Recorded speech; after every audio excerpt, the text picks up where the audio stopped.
I'm Giselle Hall, and this is how you should not dress to go to an interview.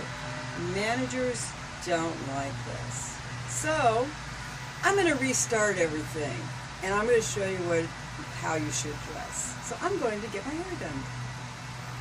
Hi, this is me now, dressed all up, ready for an interview. That's the big thing. Your resume and your cover letter get you through the door. But what gets you the job is how you dress, how you look, how you act. That's what's going to get you the job. And that's sometimes a very hard thing for people. As a past manager, I've had all kinds show up for interviews, some in jeans. And being that I was in retail and we were required to be very professional, I had to overlook those people because they didn't have the attention to detail. They showed a sloppiness, which you can't have in retail. Customers are very, very picky.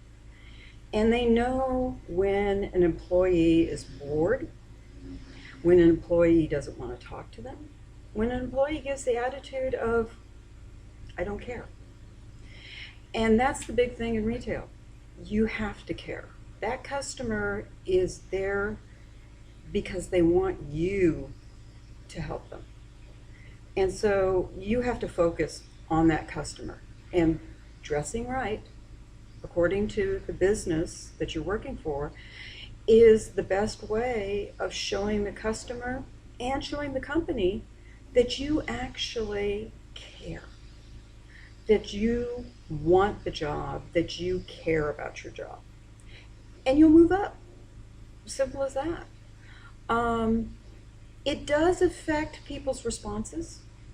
If you dress sloppy, if you're not professional in the business world, you simply will lose the deal. Customers will turn away, or you won't get the promotion that you really deserve. So always putting on a professional look, especially if you're in banking, in retail, in major business, all of those areas, you have to look professional.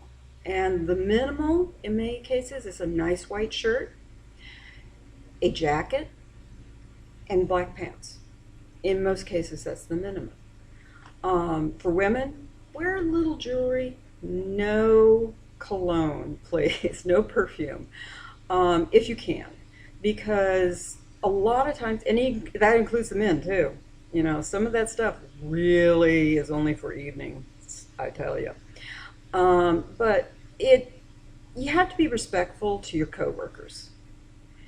And, soap and water and maybe a light scent is okay. But today it's really frowned on because people have to work in that environment. And if a person reeks of perfume, it goes throughout the whole place. And it makes working next to impossible. And I've been in those situations where we ended up opening all the windows and the doors because, somebody just decided to splash on the perfume. Also, in your attitude, how you talk to people. When you're talking to customers, especially in retail, it's you and the customer. You have to be focused on that customer and what they want. And you got to listen to them. So there could be 50 customers in a store, and you could talk to each one individually in a very short time. Hello, I'll be right with you. How are you doing? How can I help you? You always need to sound like they're number one. And they are. They're all number one, especially in retail. Basically, as far as the characteristics in the workplace, a employee who's angry for some reason or is easy to have a temper, an employee who's rushing things, especially in an environment where detail is important. An employee who wants to be self-centered and decides everybody has to do what they say, even though they're not in charge. These situations happen, and you have to deal with them, especially as manager. And managers need to deal with them professionally as well. When you have a disruptive employee, you need to pull that employee aside nicely and talk to them. Maybe they're having a bad day. Maybe they just need to talk. That could cure the whole thing. But if you turn around as a manager and you start telling somebody right then and there, they need to stop, they're going to get defensive. And the other employees are not going to respect you because they feel like you're going to always be over their shoulder, that you're always going to see what they do wrong. You're never going to see the right. And that's not what you want with a manager. You want a manager who can have happy employees, who are productive, and greet customers like they're number one. That's what you want. And I've had cases of disruptive employees. In most cases, I just had to verbally talk to them in the back room, and it was done. A couple times I had to do write-ups. In those cases, sometimes they decide to move on. It's not they don't fit the position. Once I did have a very disruptive employee that had mental problems. I didn't know about it at the time. He had worked for the company before, so the company had recommended him.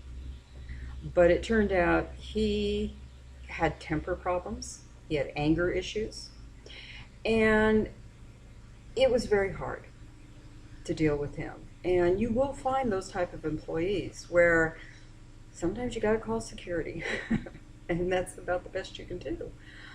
In most cases, you try to diffuse it. You try to find out what's going on and put the person in a position that's better suited for them.